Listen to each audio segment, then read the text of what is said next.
Radio Claret América presenta Sediento de ti, la palabra, fuente de vida, con el sacerdote misionero claretiano Tony Díaz.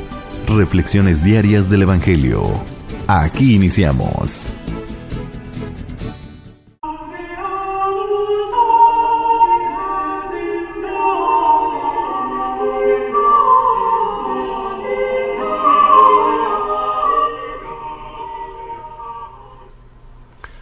Bienvenidos hermanos a nuestras reflexiones del Evangelio del día. Hoy es martes de la 26ª semana del tiempo ordinario. Martes de la 26ª semana del tiempo ordinario.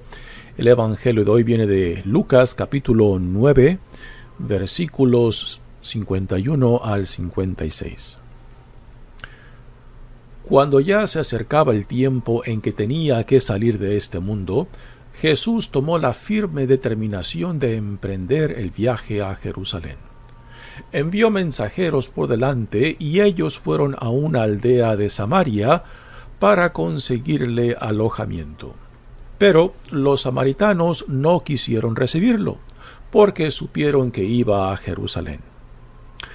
Ante esta negativa, sus discípulos Santiago y Juan le dijeron: «Señor, ¿quieres que hagamos bajar fuego del cielo para que acabe con ellos?» Pero Jesús se volvió hacia ellos y los reprendió. Después se fueron a otra aldea. Palabra del Señor.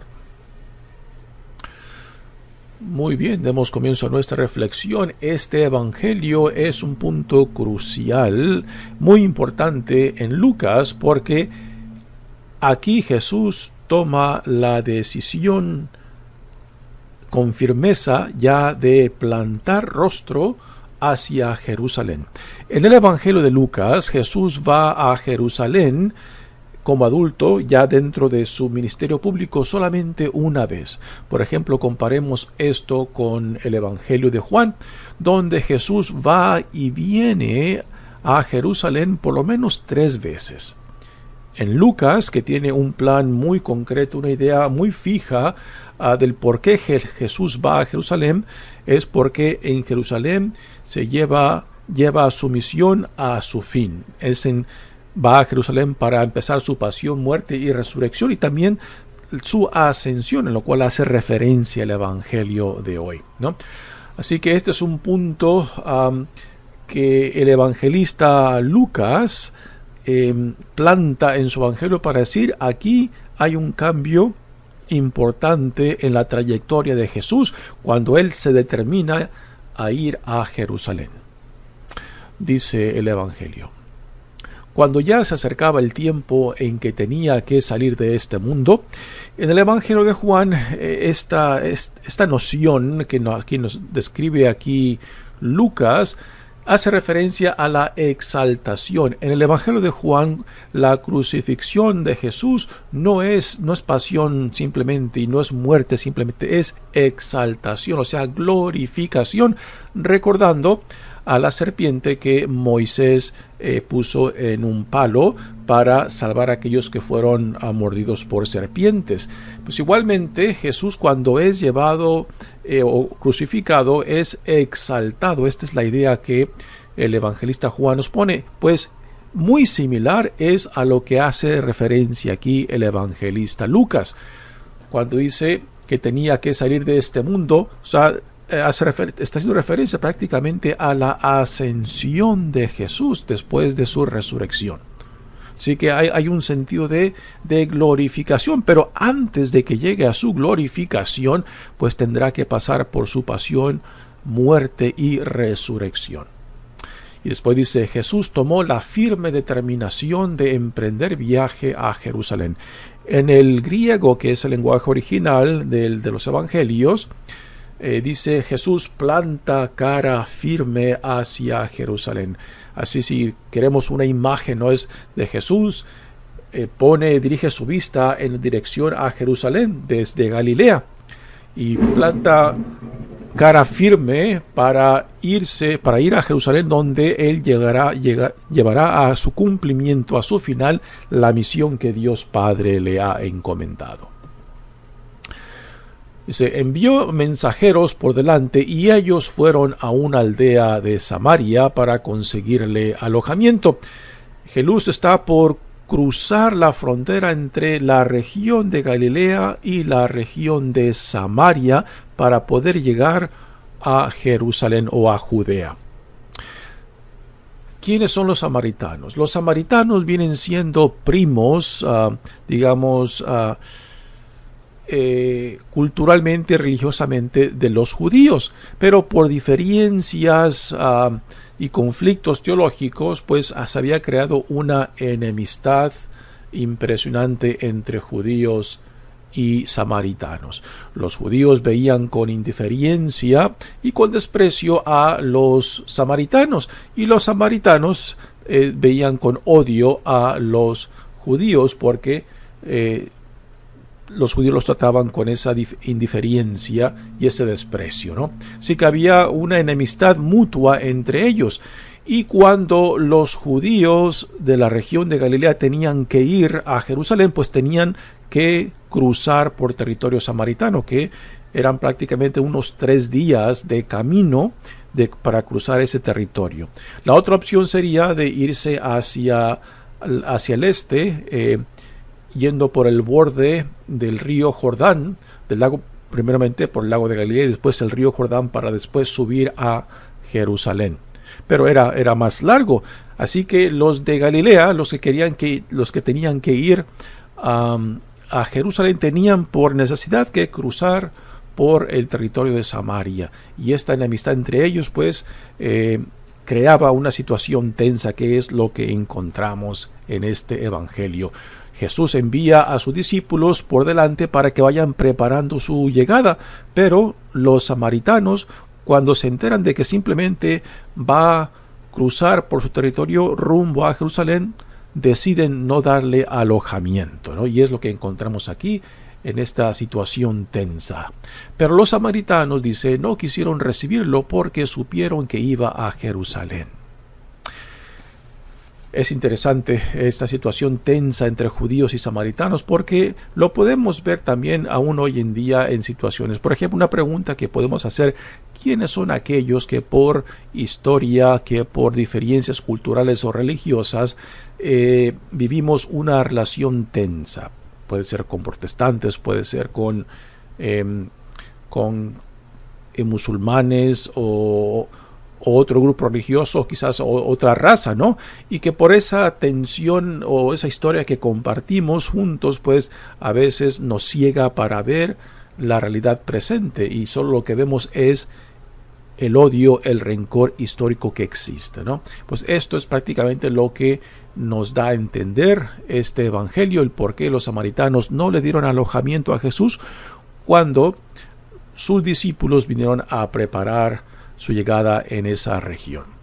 Ante esta negativa, ahora viene la reacción de Santiago y Juan, hermanos e hijos de Zebedeo. Dice, ante esta negativa, sus discípulos Santiago y Juan le dijeron: Señor, ¿quieres que hagamos bajar fuego del cielo para que acabe con ellos?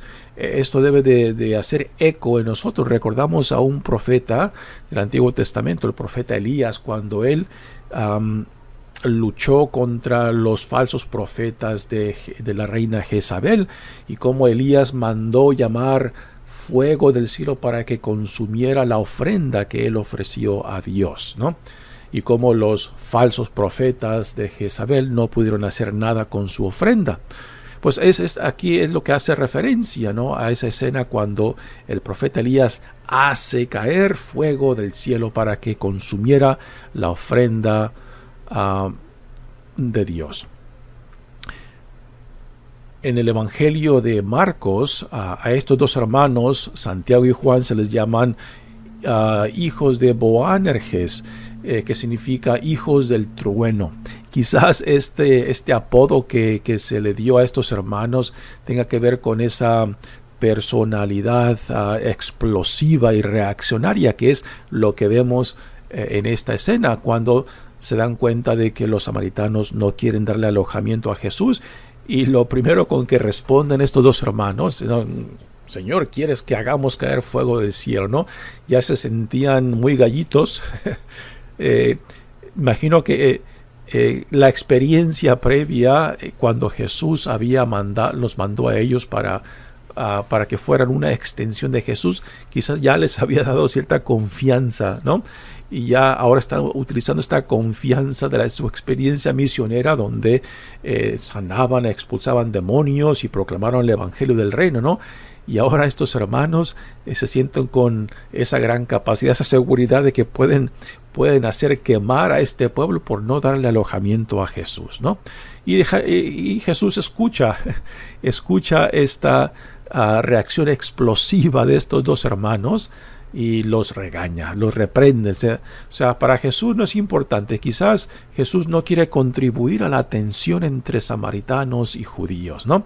Él prefiere simplemente ser fuente de paz, crear puentes en vez de construir o fortalecer esas paredes, esos obstáculos que existían entre samaritanos y judíos, lo cual nos debe de presentar también una pregunta ante nosotros, ¿no? Si en situaciones de conflicto, si contribuimos más al conflicto, a la fricción, al odio, al rencor, o si somos instrumentos de puentes, de crear oportunidades para remover, para reducir esos conflictos que hasta ahora existen y predominan en la relación entre comunidades o entre pueblos o entre diferentes grupos, ya sea religiosos o diferentes culturas. Jesús responde, pero Jesús se volvió hacia ellos y los reprendió, ¿no?